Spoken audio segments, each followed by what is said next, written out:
video here, we're going to cover the Comfort Pro Carrier APU. We're going to go over some of the stuff on the outside of it, how to check the oil. If you ever have a display warning come up on the display inside, I'll show you where to look at in there, show you where the belt is, go over that kind of stuff here on the outside, and then we'll go inside and I'll go over the display unit with you. But these are real easy. They just have two wing nuts on, or wing bolts on both sides of the cover.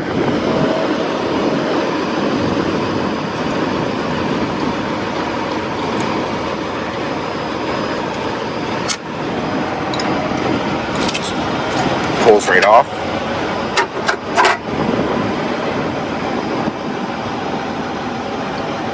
So the oil, the check is right here. You just pull it out, check, make sure there's oil in it. Usually sometimes if it'll shut off, it's because the oil level's a little bit low. So then you're just going to pull this off and you're just going to put a little bit of oil in it. You just don't take very much oil. Back here in the back, that is a display. So there's little lights that will light up on there. If there's something wrong with it and it says check APU unit, it'll have it lit up on one of them areas on that display panel, letting you know what the issue might be. So there's two different styles for these carrier APUs. The older style, it has an adjustable belt. It's the gen belt, and it sits down in here, and it has links in it. So generally, to be able to really check it, I pull this bottom cover off, and you can pull on it. If it has any kind of play in it, it means it's going to need to be replaced, or it needs a link taken out of it. We'll just have to get you into a carrier to have them replace that belt. So if you ever start losing power inside the sleeper, where the air conditioner and the microwave won't work at the same time, or the microwave starts flickering a little bit, 9 times out of 10 is that jet belt is loose and it needs replaced. So that's over on this side of the engine here. On the newer styles, they have a serpentine belt, so you don't have to not have as many issues out of them, since they'll still stretch, but they last a little bit longer than the adjustable belt. And then you have your belt over here on the side for the alternator and the water pump. That's just for the APU itself. But this just kind of gives you an idea what it looks like. Those are the couple things you need to look for. Like I said, just making sure the oil level's good. I always kind of open this up, just kind of see what kind of condition everything's in, make sure all the belts are in good shape, all the hoses are in good shape. It doesn't look like it's leaking anything. So yeah, that pretty much covers the APU. Back passenger side box. On the newer sleepers, they have the water pump that's located right here. This is a big thing to check. If you ever start getting water on the floor in here, I would definitely check this.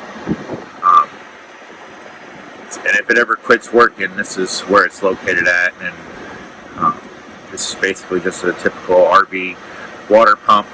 You can either, if you feel like something that you could change out yourself, it's basically real easy to take out. If not, then we can get you in a place and have them replace it. But that's where your water pump's at. Of course, then there's the other side of the water tank. Most of the trucks, they move the Magnum inverter into this back box here. So I got all this stuff in here.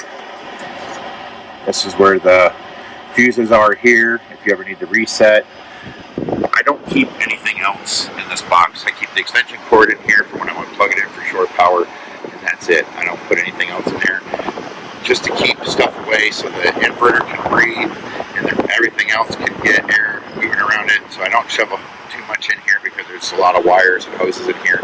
So pretty much that's all I ever keep in here is those things. Cord for the shore power is right here. This will allow you to go to an RV park and plug in. Go up underneath here, and you pull this cover off like this. And the plug's only designed to plug in one way. You got this little nub right here where it goes up, and you just look at the outlet, and you just line it up, put it in, and then screw it on. And when you plug in this to an outlet, when you plug the truck in, the display inside will automatically read that the power's coming in.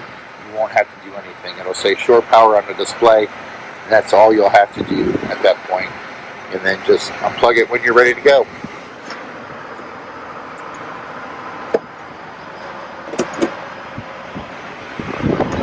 Now, one more thing with this back here is just make sure that this closes when you're done with it.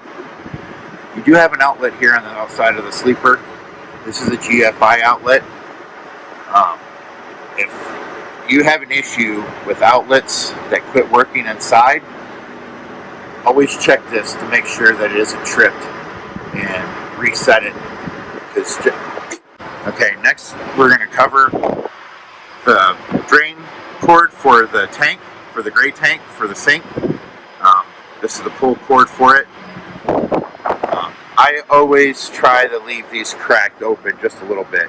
Since the water that's going down there is basically just soap water from rinsing the sink or brushing your teeth, stuff like that.